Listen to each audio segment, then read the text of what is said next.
Last வீக்கே plan பண்ணியிருந்தோம், ஆனால் எங்களால் போக முடியல. ஸோ இந்த வீக் எதையுமே யோசிக்காமல் நாங்கள் கிளம்பிட்டோம். ஸோ நாங்கள் போன இடம் என்னன்றதை நாங்கள் ரீச் ஆனோடனே சொல்கிறோம். ஸோ வழியில் வந்துட்டு நாங்கள் ஸ்டே பண்ணுறது இடத்த பற்றிலாம் பேசிகிட்டே போயிருந்தோம். ஸோ உங்களில் எத்தனை பேருக்கு வந்து முருகரை ரொம்ப பிடிக்கும்?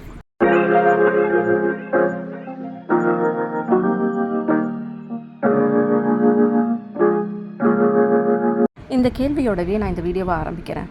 நாங்கள் ரொம்ப லாங் ட்ரைவ் பண்ணதுனால எங்களுக்கு ரொம்ப பசிக்க ஆரம்பிச்சிருச்சு. கல்பாக்கம் கிட்டே நாங்கள் நெருங்கும் போது அப்போ டைம் 6:30 to 7 இருக்கும்.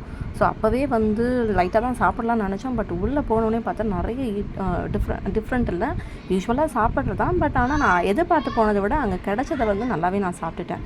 ஸோ ஃபில்லிங்காக இருந்தது. நைட் நான் எதுவுமே சாப்பிட்டுக்கல. ஸோ இந்த இடம் முடிச்சதுக்கப்புறம் நேராக நாங்கள் வந்து சிதம்பரம் போயிட்டோம். சிதம்பரம் போயிட்டு அங்கே ஸ்டே பண்ணிவிட்டு அதுக்கப்புறம் தான் நாங்கள் போகணுன்ற டெஸ்டினேஷனுக்கு நாங்கள் நெக்ஸ்ட் டே தான் போக முடிஞ்சுது. நெக்ஸ்ட் டே மார்னிங் ஒரு 6 o'clock எழுந்திரிச்சு தான் கிளம்பணும். சிதம்பரம் ரீச் ஆகும் போது ஒரு 11 o'clock 11:30 இருக்கும். ஸோ நாங்கள் வந்து ஸ்டே பண்ணுறதுக்கு ரூம் சர்ச் பண்ணி பார்க்கும்போது ஒரு 2-3 இடம் பார்த்தோம். ஆனால் ரொம்ப காஸ்ட்லியாக இருந்துச்சு எங்கள் பட்ஜெட்டுக்கு. இந்த ரூம் ரொம்ப நல்லா இருந்துச்சு, டீசெண்டாகவும் இருந்தது. இந்த ரூம் நேம் உங்களுக்கு தெரியணும் அப்படின்னாக்கா எனக்கு கமெண்ட் செக்ஷனில் கமெண்ட் பண்ணுங்கள், நான் உங்களுக்கு என்னன்றதை ரிவீல் பண்ணுறேன். ஸோ நைட்டு நான் உள்ளே போன உடனே நான் எப்போவுமே எதையுமே பண்ண மாட்டேன், போய் நேராக போய் தூங்கிடுவேன். அதுதான் நான் அன்றைக்கி பண்ணேன். இந்த வீடியோவே நான் நெக்ஸ்ட் டே மார்னிங் தான் எடுத்தது. ஒரு ஃபேமிலியாக 4 பேர் தங்குறதுக்கு ஓகே தான். பட் ஆனால் ரூமில் வந்து காட்டேஜ் வந்து ரொம்ப சின்னதாக இருக்குது. 3 பேர் தான் படுக்க முடியும். பட் நாங்கள் அட்ஜஸ்ட் பண்ணி 4 பேரும் இந்த மாதிரி படுத்துக்கிட்டோம், ஹரிசாண்டலில் படுத்துக்கிட்டோம். ஸோ ஒரு நைட் தானே ஸ்டே பண்ண போகிறோம், ப்ளஸ் நெக்ஸ்ட் டே கோயிலுக்கு போனோம். டைம் வேஸ்ட் பண்ணக்கூடாதுன்றதுனால நாங்கள் ஸ்டே பண்ணிட்டோம். ஒரு 6:30க்கு எல்லோரையும் வந்து கொஞ்சம் ஃப்ரெஷ்அப் ஆகிட்டு ரெடி ஆகிட்டு 7:30க்குலாம் நாங்கள் ரூமை வந்து வெக்கேட் பண்ணிட்டோம். ஸ்ட்ரைட்டாக நாங்கள் வந்து நாகப்பட்டினம் தான் போகணும். அங்கேருந்து ஒரு 5 கிலோமீட்டர் தான் நாங்கள் போக வேண்டிய இடம் இருக்குது. ஸோ எங்கன்னா அது வந்து சிக்கல் கோயில் தான். சிக்கல் கோயில் எதுக்கான ஸ்பெஷல்னாக்கா வந்து சிங்காரவேலன் முருகருக்கு ஸ்பெஷல். ஆக்சுவலாக அந்த கோயில் வந்து பார்த்திங்கன்னா சிவனோட கோயில் தான் ஃபஸ்ட்டு, அதுக்கப்புறம் தான் முருகருக்கு ஸ்பெஷலாக அங்கே கொண்டாடப்படுறாங்க. முதல்ல இது வந்து மல்லிகை தோட்டமாக தான் இருந்துச்சு. அதுக்கப்புறம் காமதேனு வந்து அங்கே வந்து மாமிசம் சாப்பிட்டு இறங்கினதுனால அது வந்து சிவனுக்கு பிடிக்கல. ஸோ அப்போ வந்து சிவன் வந்து கோவிச்சுட்டு அவங்களுக்கு சாபம் கொடுக்குறாங்க.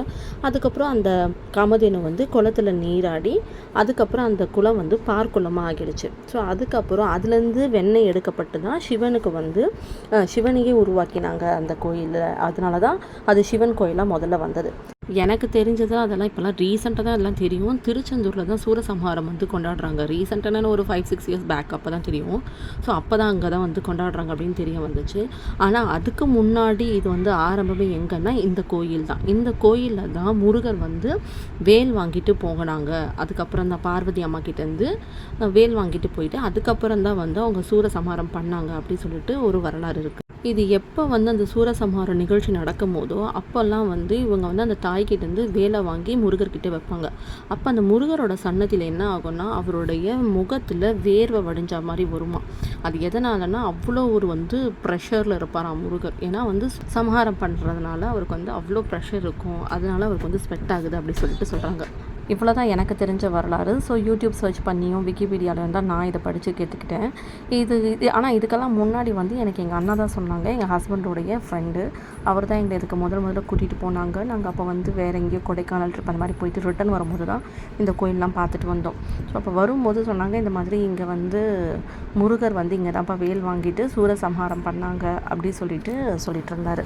ரொம்ப பவர்ஃபுல்லான காடும். இங்கே வந்து நீங்கள் என்ன வேண்டினாலும் நிறைவேறும்ன்ட்டு அந்த அண்ணா சொன்னாங்க. அதுக்கப்புறம் நாங்கள் இது ஒரு 3 times இங்கே வந்திருக்கோம்.